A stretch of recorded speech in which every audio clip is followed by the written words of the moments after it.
কিছু কিছু বান্দার আমলনামা আসবে বাম হাতে, কোন হাতে আসবে? বাম হাতে। ওয়া আম্মা মান উতিয়া কিতাবাহু বিশিমালিহি ফায়াকুলু ইয়া লাইতানি লাম উতা কিতাবিয়া ওয়া লাম আদরি মা হিসাবিয়া ইয়া লাইতাহা কানাতিল কাদিয়া মা আগনা আন্নি মালিয়া হালাকা আন্নি সুলতানিয়া খুদুহু ফাগুল্লুহু সুম্মাল জাহিম সাল্লুহু ثم في سلسلة ذرعها 70 ذراعا فاسلكوه إنه كان لا يؤمن بالله العظيم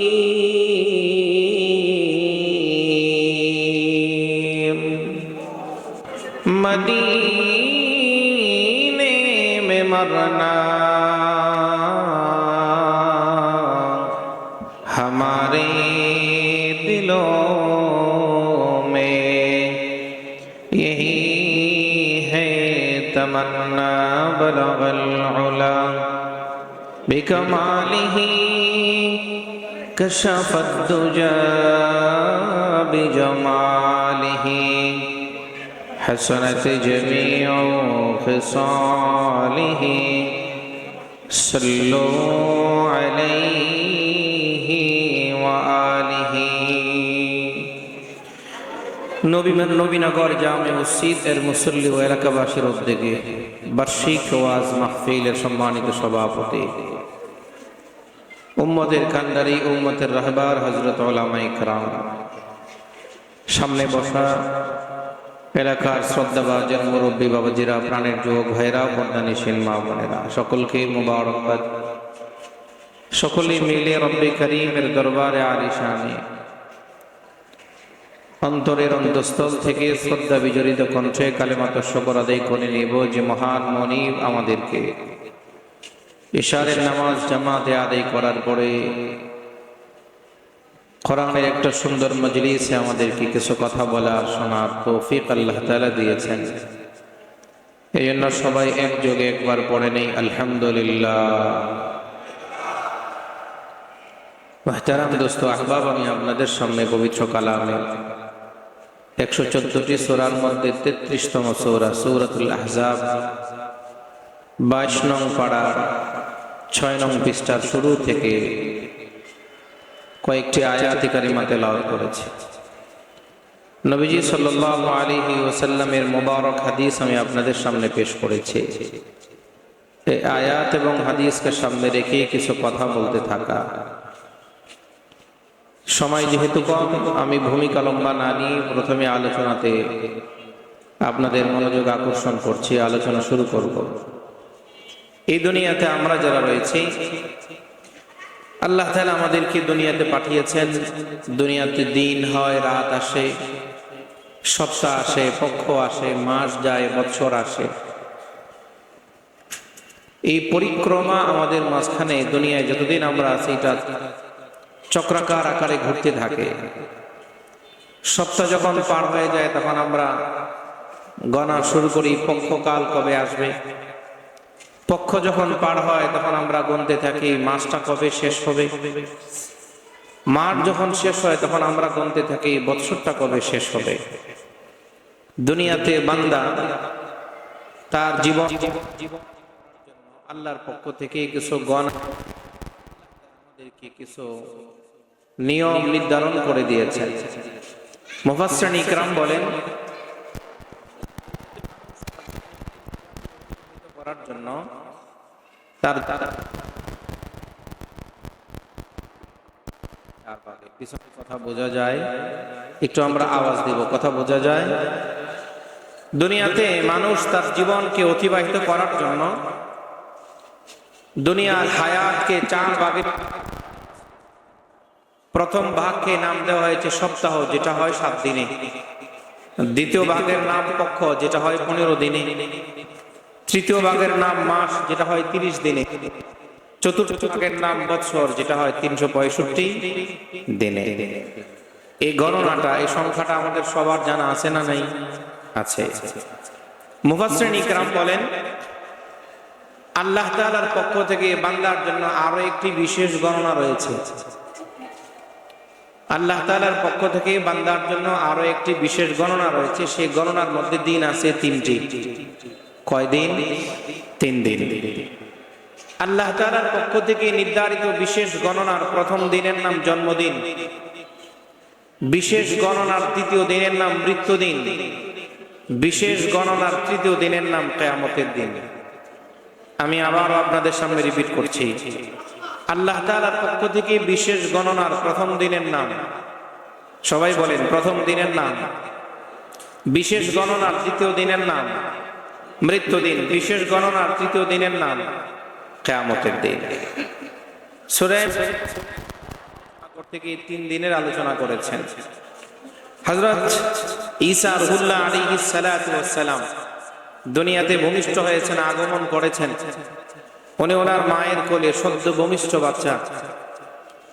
হযরত মরিয়ম ওনার জাতির সামনে আসলেন কোলের বাচ্চাকে নিয়ে। সবাই প্রশ্ন করলো, স্বামী ছাড়া তুমি বাচ্চা কোত্থেকে নিয়ে আসছো? জবাব চাই, জবাব দাও।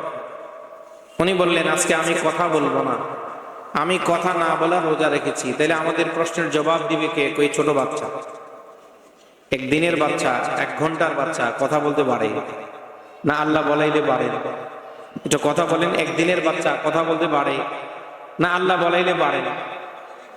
তাদের কাছে বিষয়টা আশ্চর্য মনে হলো। তারা বলল, ক্বালু কাইফা নুকাল্লিমু মান কানা ফিল মাহদি সাবিয়্যা। তো যে বাচ্চাটা মাত্র মায়ের কোলে, সে আবার কথা বলবে কি করে? তো তারা যখন বিস্ময় প্রকাশ করতে লাগলো, আল্লাহ তাআলা পয়গম্বর ঈসা আলাইহিস সালাতু ওয়াস সালামের জবান খুলে দিলেন। তিনি শুধু বলেন নাই যে আমি কে, কোত্থেকে আসছি, উনি ওনার মিশন কি, ওনার কাজ কি, সব একসাথে বলে দিলেন। ক্বালা ইন্নী আবদুল্লাহ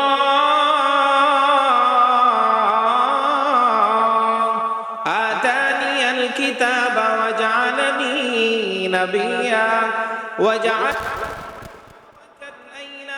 كنت وأوصاني بالصلاة والزكاة ما دمت حيا وبرا بوالدتي ولم يجعلني جبارا شقيا والسلام علي يوم ولدت ويوم أموت ويوم أبعث حيا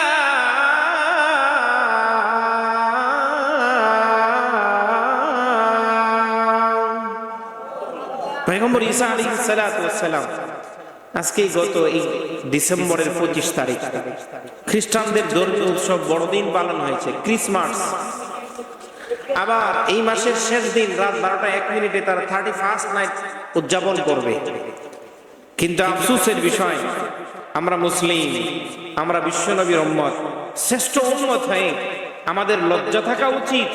আমরা শ্রেষ্ঠ হয়ে, যারা দুর্বল, যারা কম, তুলনামূলক শ্রেষ্ঠ, যাদের কোনো মূল্য আল্লাহ তাআলার কাছে এখন নাই, তাদের অনুষ্ঠানগুলোতে আমরা সদল বলে অংশগ্রহণ করি। কথা বলেন না কেন? করি কি করি না? ওরা 12:01 31st নাইট, এই ডিসেম্বরের শেষ দিন রাত্রে 12:01 দেখবেন ঢাকা শহরের অবস্থা কি হয়। পয়গম্বর ঈসা আলাইহিস সালাতু ওয়াস সালাম বললেন, এই আয়াত তেলাওয়াতকৃত আয়াতের শেষে বলতেছেন, ওয়াসসালামু আলাইয়া ইয়াওমা ওয়ালিদতু, আমার উপরে শান্তি বর্ষিত হয় যেদিন আমি দুনিয়াতে জন্ম লাভ করেছি। শান্তি বর্ষিত হবে যেদিন আমি ইন্তেকাল করব। শান্তি বর্ষিত হবে যেদিন আমি আল্লাহর সামনে দাঁড়াবো। এই আয়াত থেকে দিন বের হলো কয়টা? 3টা। বিশেষ গণনার প্রথম দিনের নাম জন্মদিন, বিশেষ গণনার দ্বিতীয় দিনের নাম মৃত্যুদিন, বিশেষ গণনার তৃতীয় দিনের নাম কিয়ামতের দিন। আমরা এখানে যারা আছে সবাই সচেতন, সবাই সজাগ, সবাই বুদ্ধিমান। বলেন তো এই 3 দিনের মধ্যে আমাদের কাছে গুরুত্বপূর্ণ কোনটি? শুরু না শেষ? কথা বোঝা যায় না? আমাদের জন্য গুরুত্বপূর্ণ শুরু না শেষ? আমরা যারা এখানে আছি আমাদের সবার জন্ম হয়েছে নাকি আবার জন্ম হবে? আমরা যারা এখানে আছি আমাদের সবার জন্ম কি হয়ে গেছে? এটা মাঝ, এটা অতীত, এটা পাস্ট, এটা আর কখনো আমাদের জীবনে পুনরায় আসবে? দুনিয়াতে আর জন্ম লাভ করার কোনো সুযোগ নাই দ্বিতীয়বার। এবার বাকি থাকে কয়দিন? মৃত্যু আর কিয়ামত। একটু কথা বলেন, বাকি থাকে কয়দিন? মৃত্যু আর কিয়ামত। আজকে আমি আপনাদের সামনে কিয়ামতের দিন নিয়ে কয়েকটা কথা বলবো, কারণ যে দিনের পরে আর কোনো দিন নাই, যে দিনের পরে আর কোনো দিন নাই, এরপরে আর কোনো দিন আসবে না। যারা জাহান্নামী তারা ওখানে চলে গেছে, যারা জান্নাতি তারাও চলে যাবে যার যার অবস্থানে। আম্মা জান আয়েশা সিদ্দিকা থেকে হাদিস বর্ণিত, মুস্তাদরিকে হাকিমের হাদিস, আবুল্লাহ সামারকন্দি রাহমাতুল্লাহি আলাইহি ওনার মালফুজাতে হাদিস নিয়ে আসছেন। একদিন আম্মা জান আয়েশা সিদ্দিকা রাদিয়াল্লাহু তাআলা আনহা প্রশ্ন করলেন, ইয়া রাসূলুল্লাহ, দুনিয়াতে মানুষ যখন বিপদে পড়ে, দুনিয়াতে মানুষ যখন মুসিবতের মধ্যে পড়ে, তখন সে তার আত্মীয় স্বজনকে তালাশ করে, আপনজনকে তালাশ করে, করে কি করে না? আপনাদের এই এলাকায় নবীনগর এসে যদি কোনো মানুষ হঠাৎ করে বিপদে পড়ে, রাস্তাঘাট ভুলে যায়, কোনো সমস্যার মধ্যে পড়ে, তাহলে সে পরিচিত মানুষকে ফোন দেয়, তালাশ করতে থাকে আশেপাশে আমার আত্মীয় স্বজন পরিবার পরিজন কেউ আছে কিনা, যাতে আমাকে এখান থেকে উদ্ধার করতে পারে। কিয়ামতের দিন তো অনেক ভয়ঙ্কর হবে, আপনার জবান থেকে শোনা। আম্মা জান আয়েশা সিদ্দিকা প্রশ্ন করলেন, ইয়া রাসূলুল্লাহ, সেদিন কি মানুষ তার আপনজনকে তালাশ করবে না? একজন আরেকজনকে খুঁজবে না? তো নবীজি সাল্লাল্লাহু আলাইহি ওয়াসাল্লাম বললেন, হ্যাঁ, তালাশ করবে, খুঁজবে, কিন্তু তিনটা স্থান এমন হবে যে তিন জায়গায় কেউ কাউকে খুঁজবে না, তালাশ করবে না, নজর করে তাকাবে না পর্যন্ত। কয়টা জায়গা? তিনটা জায়গা। নবীজি বললেন তিনটা স্থান হবে এমন যে তিন স্থানে কেউ কাউকে খুঁজবে না, তালাশ করবে না, নজর করে তাকাবে না। আম্মা জান আয়েশা সিদ্দিকা রাদিয়াল্লাহু তাআলা আনহা প্রশ্ন করলেন, প্রথম স্থান কোনটি ইয়া রাসূলুল্লাহ? নবীজি সাল্লাল্লাহু আলাইহি ওয়াসাল্লাম বললেন, প্রথম স্থান হলো যখন আমলনামা পরিমাপ করা হবে ওই সময়। কখন? আমলনামা যখন কি করা হবে, ওজন দেওয়া হবে তখন। وَنَضَعُ الْمَوَازِينَ الْقِسْطَ لِيَوْمِ الْقِيَامَةِ فَلَا تُظْلَمُ نَفْسٌ شَيْئًا وَإِنْ كَانَ مِثْقَالَ حَبَّةٍ مِّنْ خَرْدَلٍ أَتَيْنَا بِهَا وَكَفَى بِنَا حَاسِبِينَ।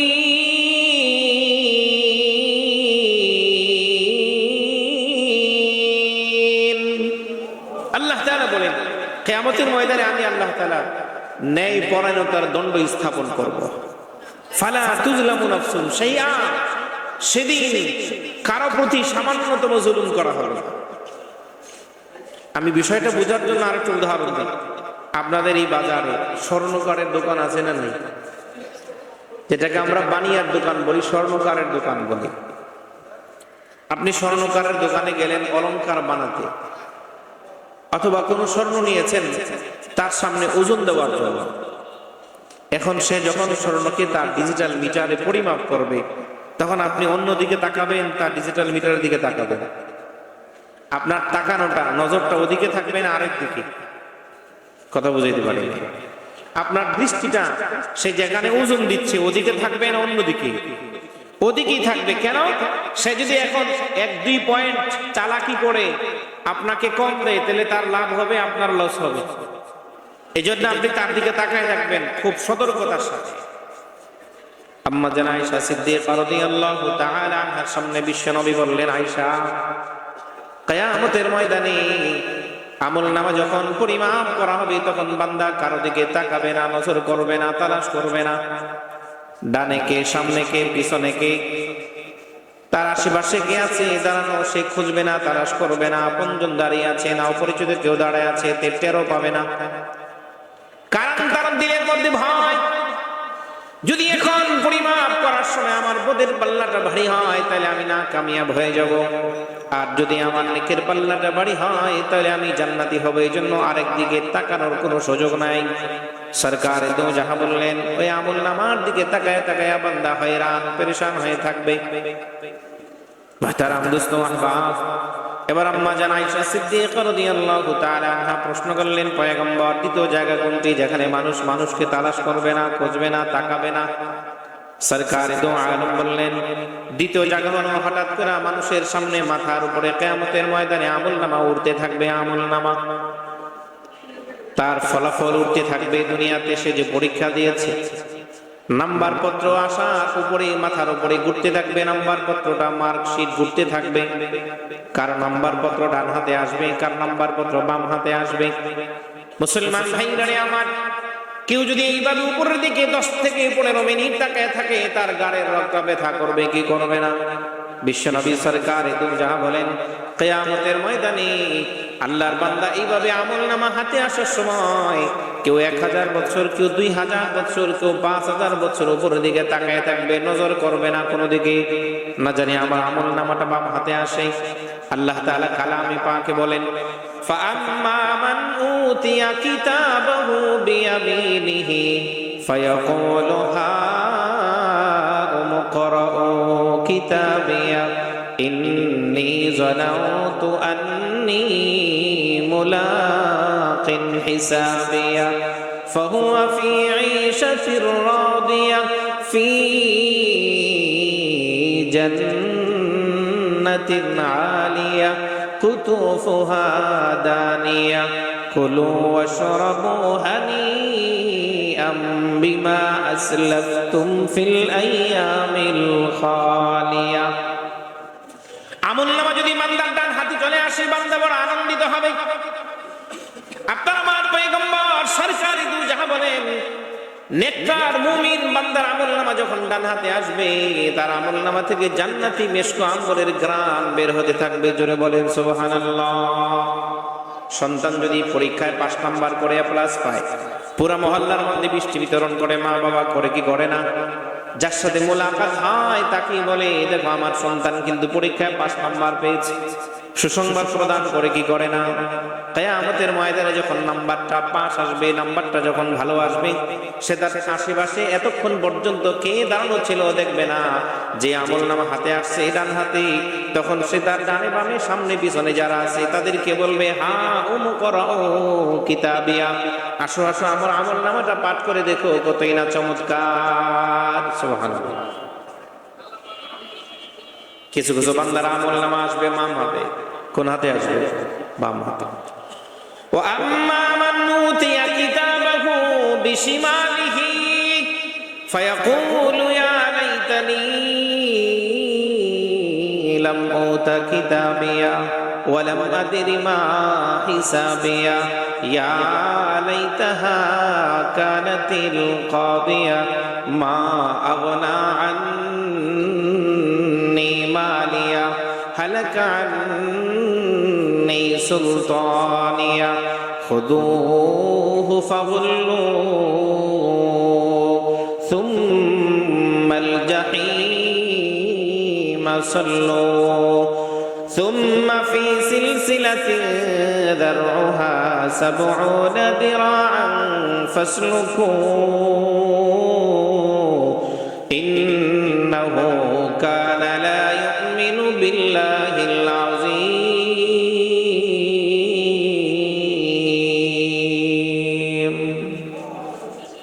মুসলমান ভাইরা আমার, আমলনামা যখন বাম হাতে আসবে, সে চিৎকার করে আফসোস করবে, আজকে যদি আমার আমলনামাটা আমাকে প্রদান না করা হতো কতই না ভালো হতো।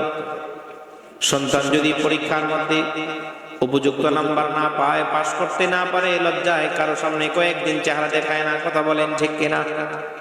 এ ভাই কথা বলেন, দুনিয়ার পরীক্ষা যদি কেউ একবার ফেল করে, দ্বিতীয়বার আবার এটাকে রিকভারি করার সুযোগ আছে না নাই? পরের বছর পরীক্ষা দিয়ে 5 নাম্বার তোলার সুযোগ তার সামনে আছে না নাই?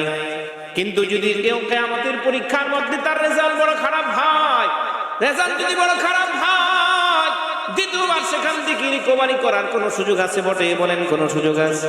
কোনো সুযোগ নাই। অতএব দুনিয়া থেকে আমলনামা সুন্দর করে নিতে হবে, যাতে কিয়ামতের ময়দানে কারো সামনে লজ্জিত না হতে হয়। 2 নাম্বার, বিশ্বনবী সরকারে দু জাহান বললেন, আমলনামা যখন হাতে আসবে তখন বান্দা কারো দিকে তাকাবে না, নজর করবে না, কাউকে তালাশ করবে না, খুঁজবে না। তারাম দোস্ত আহবাব, বলতেছিলাম দুনিয়াতে যদি কেউ একবার তার শান অনুযায়ী সে যদি ইচ্ছা মতো রেজাল্ট করতে না পারে, পরের বছর সেটাকে রিকভারি করার সুযোগ আছে। কিন্তু আখিরাতে যদি কেউ একবার ধরা খায়, তাহলে সেখান থেকে আবার ঘুরে দাঁড়া পুনরায় আমল নামা ঠিক করার কোনো সুযোগ। পবিত্র কালামের সূরা আস-সাজদা এক আয়াতে আল্লাহ তাআলা বলেন, কিয়ামতের ময়দানে এই আমল নিয়ে যারা উঠবে তারা আল্লাহর সামনে মাথা নত করে দাঁড়ায় থাকবে। আজকে আমরা যারা আমাদের দেশের বিরাট ক্ষমতাশালী ছিল, মন্ত্রী ছিল, এমপি ছিল, ক্ষমতার ধাপটে নিজে কোথায় নিজেকে চিনতে পারে নাই, যখন তাদের আমল নামা আস্তে আস্তে প্রকাশ পেয়েছে তখন এক একটা দেশ থেকে পলায়ন করছে। কথা বলেন না কেন? কিয়ামতের ময়দানে দ্বিতীয়বার পালানোর কোনো সুযোগ? দুনিয়াতে পালানো যায়, আত্মগোপন করা যায়, নিজের দেশ ছেড়ে আরেক দেশে যাওয়া, বসবাস করা যায় যাযাবরের মতো। এটা কেমন জিন্দেগি যে মানুষ রাজনীতি করার কারণে নিজের দেশে বসবাস করতে পারে না, যে মানুষ ক্ষমতায় থাকার পরে নিজের দেশে তার দাফন কাফন হবে কিনা জানে না, এর চাইতে লাঞ্ছনার অবমাননা করার জীবন হতে পারে না। কথা বলতে হবে, ঠিক না বেঠিক? কিয়ামতের ময়দানে অপরাধী, কিন্তু এরপরও যারা আজকে অপরাধী হয়ে আজকে যারা জেলখানায় বন্দী আছে, যারা অপরাধী লিস্টে যাদের নাম আছে, তাদেরকে আদালতে খুব সুন্দর পোশাক পরে হাসি মুখে অবস্থায় উঠানো হয়। আর আমাদের দেশে কিছুদিন আগে ওলামায়ে কেরাম যারা নিরপরাধ ছিল তাদের হাতে হ্যান্ডকাপ পরায়া, ডান্ডা বিড়ি লাগায়া, তারপরে হুইল চেয়ারে বসায় বসে আদালতে উঠানো হয়েছে। এই দৃশ্যগুলো আমরা ভুলে গেছি। কথা বলেন, ঠিক না বেঠিক? এখন তাদেরকে জামায় আদর করে আদালতে উঠানো এক একটা বদমাইশ হাসে। মুহতারাম দোস্ত আহবাব, কিয়ামতের ময়দানে অপরাধীরা আল্লাহর সামনে দাঁড়ায় থাকবে মাথা নিচু করে। আল্লাহ তাআলা কালামে পাকে বলেন, ওয়ালাউ তারা ইদিল মুজরিমুনা নাকিসু রুউসিহিম ইনদা রাব্বিহিম রাব্বানা আবসারনা ওয়া সামি'না ফারজি'না না'মাল সালিহান ইন্না মুকিনুন।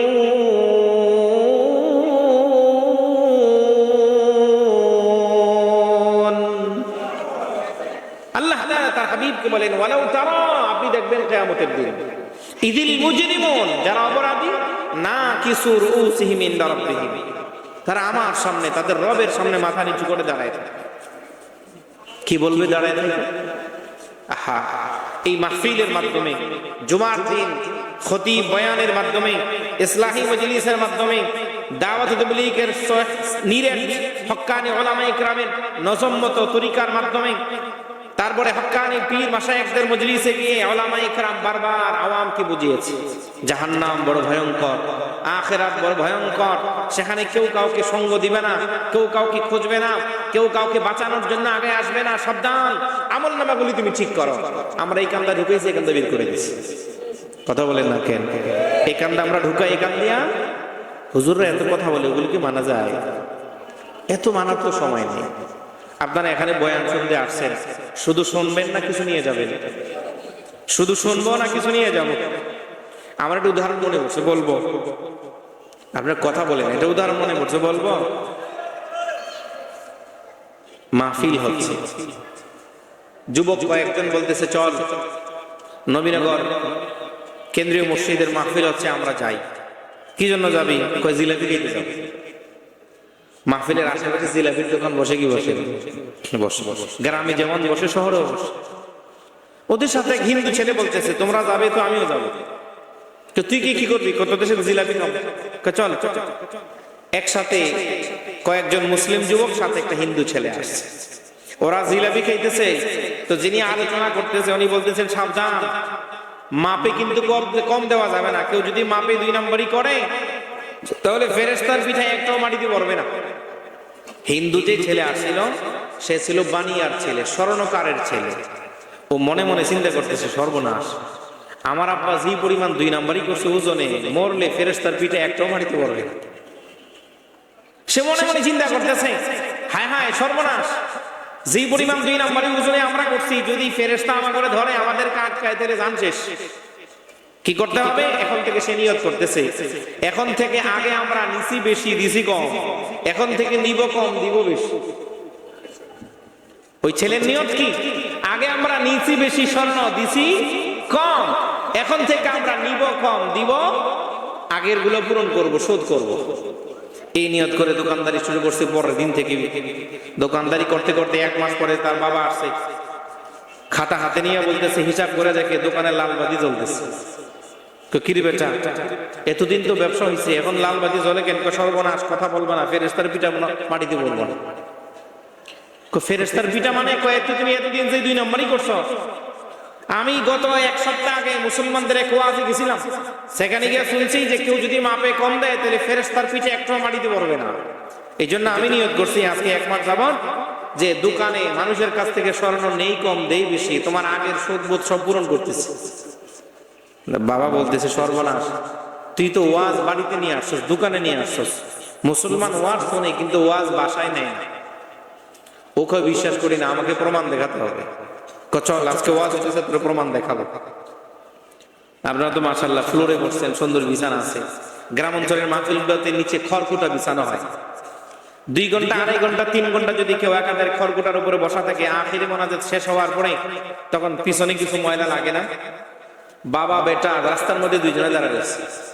দেখ মানুষ ওয়াজ শুনতেছে না? হ্যাঁ ওয়াজ শুনতেছে, কত সুন্দর সুন্দর আলোচনা হইতেছে। মোনাজাতের পরে দেখিস মানুষদের ওয়াজ সব মাঠে রেখেছে। এবার যখন সবাই দাঁড়ায়া নিজের পিছন পরিষ্কার করতেছে, জামা কাপড় ঝাড়া দিতেছে, বাবা তার সন্তানকে বলে, টাকা টাকা টাকা, তাড়াতাড়ি তাকায় দেখ, মুসলমান 3 ঘন্টা পর্যন্ত ওয়াজ শুনছে, ওয়াজ ঝাইরা মাঠে ফালায়া খালি পকেটে বাড়ি যেতেছে। এই নিয়ত করে আর সেই খালি পকেটে বাড়ি যাব না কিছু নিয়ে যাব? কথা বলেন, কিছু নিয়ে যাব। তাইলে আমরা শুনতেছিলাম নবীজির হাদিস, সরকার দু আলম বললেন, 1 নম্বর, মিজানের পাল্লায় আমল পরিমাপ করার সময় কেউ কারো দিকে তাকাবে, আরো জোরে বলেন, কেউ কারো দিকে তাকাবে না। 2 নম্বর, বিশ্বনবী বললেন, আমল নামা হাতে আসার সময় কেউ কারো দিকে তাকাবে, সবাই শুধু তখন নিজের চিন্তা। কিসের চিন্তা? নিজের চিন্তা। 3 নম্বর, সরকার দু আলম বলতেছেন, কিয়ামতের ময়দানে হঠাৎ করে জাহান্নাম থেকে একটা আগুনের মুখ বের হবে। জাহান্নাম থেকে কি বের হবে? আগুনের মুখ। আগুনের মুখ থেকে 3টা এলান আসবে। কয়টা এলান? 3টা ঘোষণা আসবে। 3টা। আপনার আমার পয়গম্বর সরকার দু জাহান বলেন, কিয়ামতের ময়দানে জাহান্নাম থেকে আগুনের মুখ বের হওয়ার পরে সেই 3টা এলান করবে, সাবধান, টেনশন প্লিজ। আল্লাহ তাআলা আজকে আমাকে 3 প্রকারের মানুষকে পাকড়াও করে জাহান্নামে নেওয়ার জন্য আমাকে আদেশ করেছেন। সরকার দু জাহান বলেন, এই এলান শোনার পরে কিয়ামতের ময়দানের মানুষগুলা দিক বিদিক ছোটাছুটি শুরু করবে, সবাই আতঙ্কিত হয়ে পড়বে। না জানি ওই জাহান্নামের মুখ কাকে পাকড়াও করে জাহান্নামের পেটের মধ্যে ঢুকায় দেয় বলতে পারে না। মুহতারাম দোস্ত আহবাব, আমি একে একে ধারাবাহিকভাবে 3টা কথা বলবো, 3 শ্রেণীর মানুষের আলোচনা শোনাবো। এই 3 শ্রেণীর মানুষের মধ্যে যদি আপনার আমার নাম থাকে, এখনই নামটা ক্যান্সেল করায় নিতে হবে। যদি না থাকে তাহলে শুকরিয়া, ভালো। আর যদি থাকে তাহলে এখনই সেখান থেকে নামটাকে উদ্ধ করতে হবে, ফিরিয়ে নিতে হবে। আল্লাহর পয়গম্বর 1 নম্বর আম্মা জান আয়েশা সিদ্দিকা রাদিয়াল্লাহু তাআলা আনহার সামনে বললেন, কিয়ামতের ময়দানে জাহান্নামের সেই আগুনের মুখ থেকে সর্বপ্রথম যে আওয়াজ বের হবে, যাদের কথা আসবে, চিৎকার করে সবাইকে লক্ষ্য করে বলবে, সাবধান, দুনিয়ার জীবনে যারা আল্লাহর সাথে আরেকজনকে মিলিয়েছ, আল্লাহ তাআলার ইবাদতের মধ্যে যারা আরেকজনকে শরীক করেছ, মিলিয়েছ, ইবাদত করেছ মানুষকে খুশি করার জন্য, আল্লাহকে খুশি করার জন্য করো নাই, তাদেরকে সর্বপ্রথম আমি জাহান্নামের মুখ, তাদেরকে ধরে ধরে জাহান্নামে নিয়ে যাব। নাউযুবিল্লাহ। মুসলমান ভাইরা আমার, এই দুনিয়াতে আমার আপনার নামাজ, রোজা, হজ, যাকাত যা করি ইবাদত সব কার জন্য হবে? আরো আস্তে বলেন, কার জন্য? আরো জোরে বলেন, কার জন্য? রাজনীতি হবে কার জন্য? আমার আপনার ইবাদত হবে কার জন্য? কিলাকিলি হবে কার জন্য? কিলাকিলি আল্লাহর জন্য। হায় হায়। 1 নম্বর, যাদেরকে পাকড়াও করে জাহান্নামের মধ্যে নেওয়া হবে তারা কারা? যারা ইবাদতে আল্লাহর সাথে আরেকজনকে মিলায়। আমার আপনার ইবাদত, নামাজ, রোজা, হজ, যাকাত, দান, সদকা সব হবে কার জন্য? জোরে বলেন। কুল ইন্না সালাতি ওয়া নুসুকি ওয়া মাহইয়ায়া ওয়া মামাতি লিল্লাহি রাব্বিল আলামিন।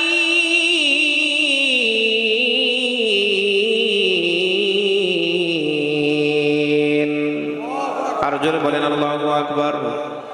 আমার আপনার সালাত, আমার আপনার কুরবানি, আমার আপনার জীবন, আমার আপনার মরণ সব কার জন্য জুড়ে বলেন?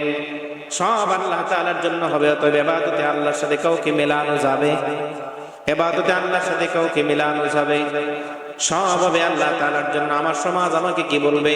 এই যে 31 নাইট আসতেছে, খ্রিস্টানদের কৃষ্টি কালচার আমাদের দেশে যারা উদযাপন করে, আফসোস আমি আপনাদের সামনে যে হাদিসটা পাঠ করেছি, সরকার আরম বলেন মান তাশাব্বাহা বিকওমিন ফাহুয়া মিনহু। হাদিসের ব্যাখ্যাকে উলামায়ে ইকরাম অনেক অনেক ব্যাখ্যা করেছেন, মুহাদ্দিসিন ইকরাম। তার মধ্যে সর্বোত্তম সুন্দর ব্যাখ্যা বর্তমান জমানার সাথে আমি আপনাদেরকে সামনে পরিবার করে বুঝেন।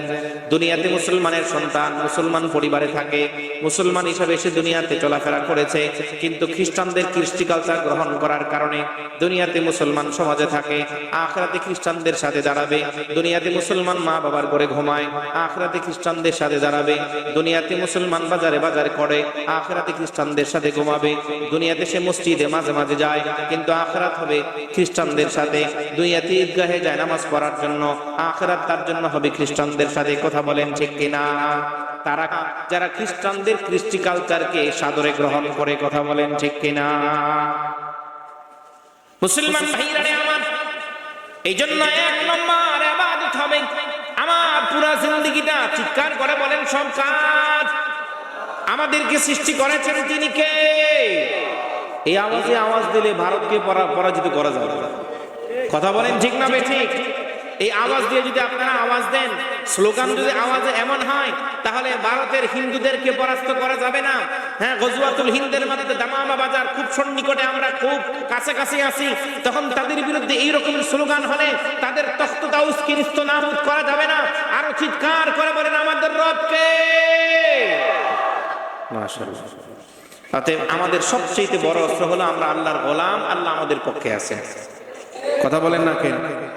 ওরা আমাদেরকে অনেক ভয় দেখিয়েছে, পেঁয়াজ দিবে না, রসুন দিবে না, চাল দিবে না, ডাল দিবে না, আলু দিবে না। আমরা আল্লাহ আমাদেরকে ঠিকই রাখছেন। ওরা এখন রাস্তার মধ্যে পড়ে কান্না করে। কথা বলেন ঠিক না ঠিক? আমাদের ঘরে ঠিকই সব বাজার সদাই ঠিক মতো আল্লাহ তাআলা পৌঁছে দেন, কিন্তু ওরা এখন আত্মহত্যা করে। আত্মহত্যা আজকে একজন করছে তাদের সংসদ ভবনের সামনে। কেন বাংলাদেশ আলু নেয় না, পেঁয়াজ নেয় না? সব পয়সা নষ্ট হইতেছে। আল্লাহর কুদরত দেখেন। ওরা আমাদেরকে রিজিকের ভয় দেখিয়েছিল, অথচ আল্লাহ বলেন ওয়াফিস সামাই রিজকুকুম। ও মুসলমান, ও আমার গোলাম, তোমার রিজিকের ফয়সালা আসমানে হবে। তুমি দুনিয়াতে যাওয়ার 40 বছর আগে আমি আল্লাহ রিজিকের ফয়সালা আসমানে করেছি। দুনিয়ার কোনো মানুষ তোমাকে রিজিকের ভয় দেখাবে, ভয় পাওয়ার কোনো কারণ নাই। কেউ যদি ভয় দেখায় সে ভয় পাবে, তুমি নিরাপদ থাকবে।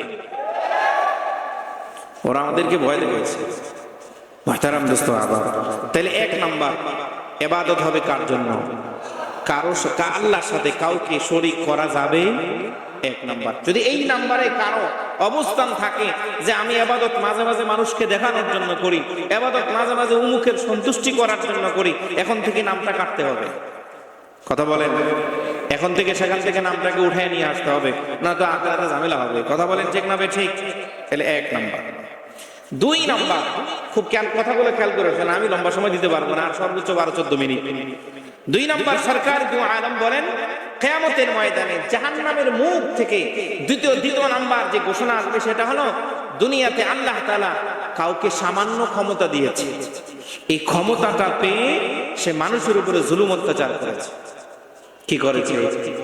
ক্ষমতা পেয়ে কেউ যদি মানুষের উপরে জুলুম অত্যাচার করে, জাহান্নামের সেই মুখ তাকে সাবধান করে বলবে, সাবধান, আজকে আমি তোমাকে ধরে আমার পেটের মধ্যে নিয়ে যাব। দুনিয়াতে ক্ষমতা পাওয়ার পরে মানুষ মানুষের উপর জুলুম করে কি করে না? আমাদের দেশের ইতিহাস টানতে হবে, দরকার নাই। সিরিয়ার ইতিহাস দেখেন কি পরিমাণ জুলুম করছে 53 বছরে। আরে সিদনিয়া কারাগারের মধ্যে এই পরিমাণ মানুষের উপর জুলুম করছে। একজন কয়েদি 20 বছর পরে কয়েদখানা থেকে বের হয়েছে। আপনাদের কষ্ট হচ্ছে? পরে প্রশ্ন করছে, আপনি 20 বছর খাবার খেয়েছেন কোত্থেকে? আমার খাবার ছিল দোয়া। সুবহানাল্লাহ বলবেন না? আমার খাবার কি ছিল? তো কিভাবে আপনি দোয়ার মাধ্যমে খাবার খেয়েছেন? কিভাবে?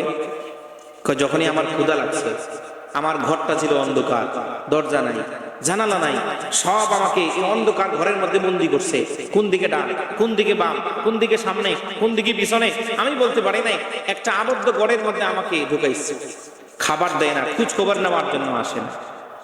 তখন আমি আল্লাহর কাছে দোয়া করতাম, আল্লাহ, মরিয়ম আলাইহিস সালাতু ওয়াস সালামকে ওনার আবদ্ধ করে বন্দি করে তুমি যেরকম সিজন ছাড়া ফল দিয়েছো, জান্নাতি ফলমূল তুমি ওনার ঘরে দিয়েছো, আল্লাহ আমার ঘরে তুমি ফল দিবি কিনা জানি না, কিন্তু অন্ধকার ঘরে তুমি আমার পেটের ক্ষুধা নিবারণ করে দাও। আর চিৎকার করে বলেন আল্লাহু আকবার। ফাতাকাব্বালাহা রাব্বুহা বিকবুলিন হাসানিন ওয়া আনবাতাহা নাবাতান হাসানা ওয়া কাফফালাহা যাকারিয়া কুল্লামা দাখালা আলাইহা যাকারিয়া আল মিহরাব ওয়াজাদা ইনদাহা রিজকা قال يا مريم أنى لك هذا قالت هو من عند الله إن الله يرزق من يشاء بغير حساب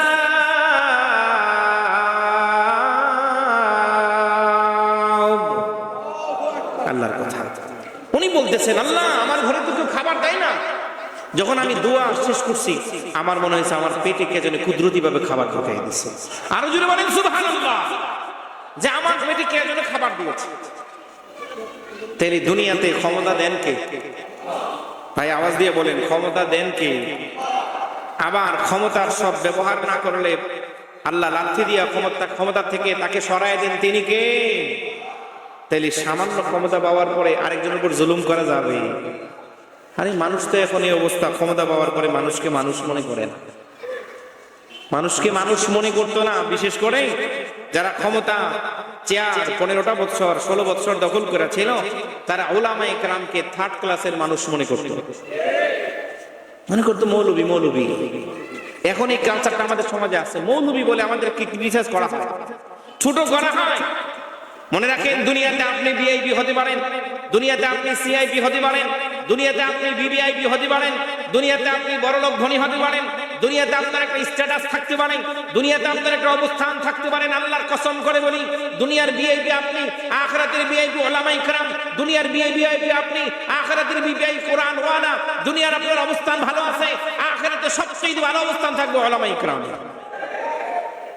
দুনিয়াতে আপনার অবস্থান খুব ভালো আছে, অসুবিধা নেই, করেন। যেখানে কেউ আপনাকে সঙ্গ দেবে না সেখানে উলামায়ে কেরামের অবস্থান থাকবে সবচাইতে ভালো। সুবহানাল্লাহ বলে। তাহলে ভাই ক্ষমতা দেন কে? আরো জোরে বলেন ক্ষমতা দেন কে? তাহলে ক্ষমতা পাওয়ার পরে আরেকজনের উপর জুলুম করা যাবে? কথা বলা যাবে? কুলিল্লাহুম্মা মালিকাল মুলকি তুতিল মুলকা মান তাশা ওয়া তানজিউল মুলকা মিম্মান তাশা وتعز من تشاء وتذل من تشاء بيدك الخير إنك على كل شيء قدير।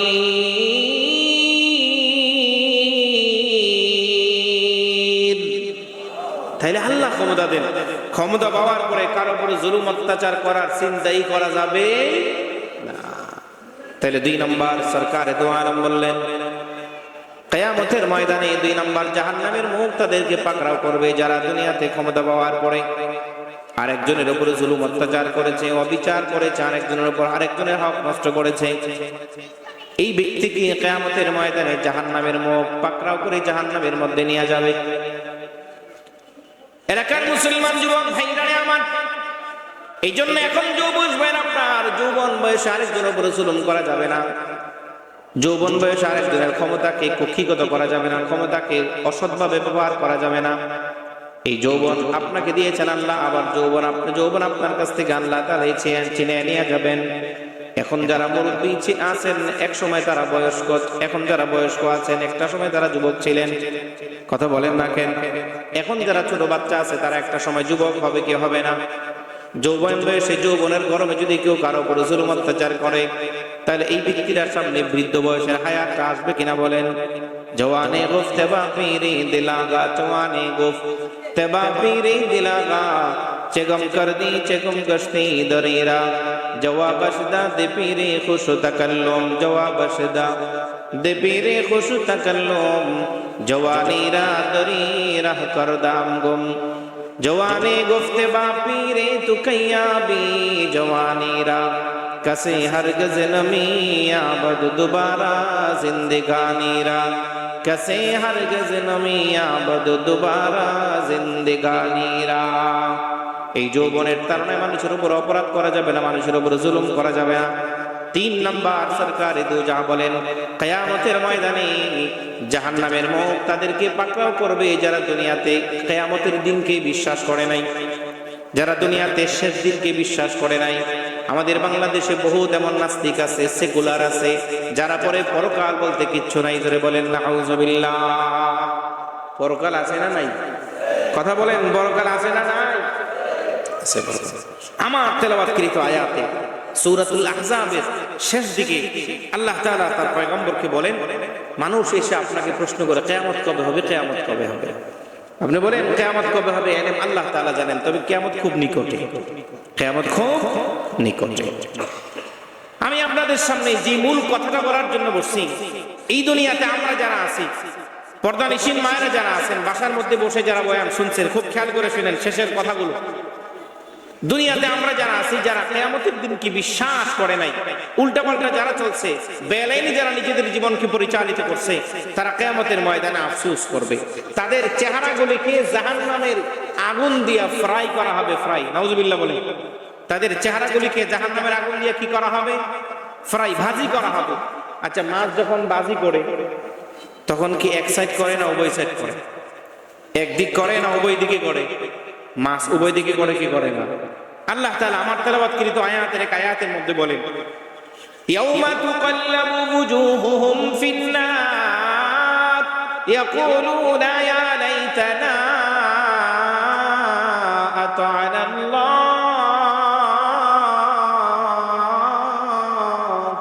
ওয়া আতা'না আর-রাসূলা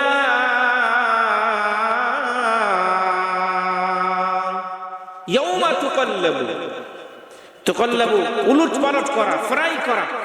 কিয়ামতের ময়দানে নাফরমানদের চেহারাগুলিকে আল্লাহ তাআলা জাহান্নামের আগুন দিয়ে ফ্রাই করবেন, নাউজুবিল্লাহ বলেন। আচ্ছা, দুনিয়ার আগুনের যে তেজ আছে, ওইটা দিয়ে যদি আমরা মাছ বেশিক্ষণ ফ্রাই করি পরিমাণের চাইতে, এটা কেমন ঝলসে যায় না? খাওয়ার উপযুক্ত আর থাকে? জাহান্নামের আগুনের উত্তাপ নাফরমানের চেহারার মধ্যে যদি 500 বছরের দূর থেকেই লাগে, তাহলে নাফরমানের চেহারাটার সাথে সাথে জ্বলে কয়লা হয়ে যাবে, নাউজুবিল্লাহ বলেন। তাহলে মুহতারাম দোস্ত আহবাব, তাহলে কয় শ্রেণীর মানুষকে জাহান্নামের মুখ ধইরা জাহান্নামে নিয়ে যাবে? 3 শ্রেণী। আল্লাহ বলেন কয় শ্রেণী? 1 নাম্বার, যারা ইবাদতে আল্লাহর সাথে আরেকজনকে শরীক করেছে। 2 নাম্বার, ক্ষমতা পাওয়ার পরে যারা আরেকজনের উপর জুলুম অত্যাচার করেছে। 3 নাম্বার, যারা কিয়ামতের দিবসকে বিশ্বাস করে নাই তাদেরকে। তাহলে আমার আলোচনা শেষ 1 মিনিটে শেষ করি। এই দুনিয়াতে বিশেষ গণনা আল্লাহর পক্ষ থেকে, বিশেষ গণনার প্রথম দিনের নাম জন্মদিন, বিশেষ গণনার দ্বিতীয় দিনের নাম মৃত্যুদিন, বিশেষ গণনার তৃতীয় দিনের নাম কিয়ামতের দিন। কিয়ামতের দিন আম্মা জান আয়েশা নবীজিকে প্রশ্ন করছেন, মানুষ মানুষকে তালাশ করবে কিনা, আপনজন আপনজনকে খুঁজবে কিনা? সরকার দু আলম বলবেন খুঁজবে, কিন্তু কেউ 3 জায়গায় কেউ কাউকে তালাশ করবে না। 1 নাম্বার, আমলনামা পরিমাপ করার সময় কেউ কাউকে তালাশ করবে না, তাকাবে না। 2 নাম্বার, আমলনামা হাতে আসার সময় কেউ কাউকে তালাশ করবে না, খুঁজবে না। 3 নাম্বার, জাহান্নামের আগুনের মুখ থেকে 3টা এলান শোনার পরে কেউ কাউকে খুঁজবে না, তালাশ করবে না। আল্লাহ আমাদের সকলকে কিয়ামতের ময়দানে এই বিভীষিকা অবস্থা থেকে আমাদেরকে হেফাজত করুন। আরো জোরে বলে আমিন। এই দুনিয়ায় থাকা অবস্থায় আল্লাহ তাআলা আমাদেরকে শিরক মুক্ত ঈমান, বিদআত মুক্ত, রিয়া মুক্ত আমল করার তৌফিক দান করুন। আল্লাহ এই মজলিসকে কবুল করুন, আপনাদের মেহনতকে কবুল করুন, আপনাদের আশা ভরসাকে কিয়ামতের ময়দানে নাজাতের জরিয়া বানিয়ে দিন। ওয়া আখিরু দাওয়ানা আনিল হামদুলিল্লাহি রাব্বিল আলামিন। আসসালামু আলাইকুম ওয়া রাহমাতুল্লাহি ওয়া বারাকাতুহু।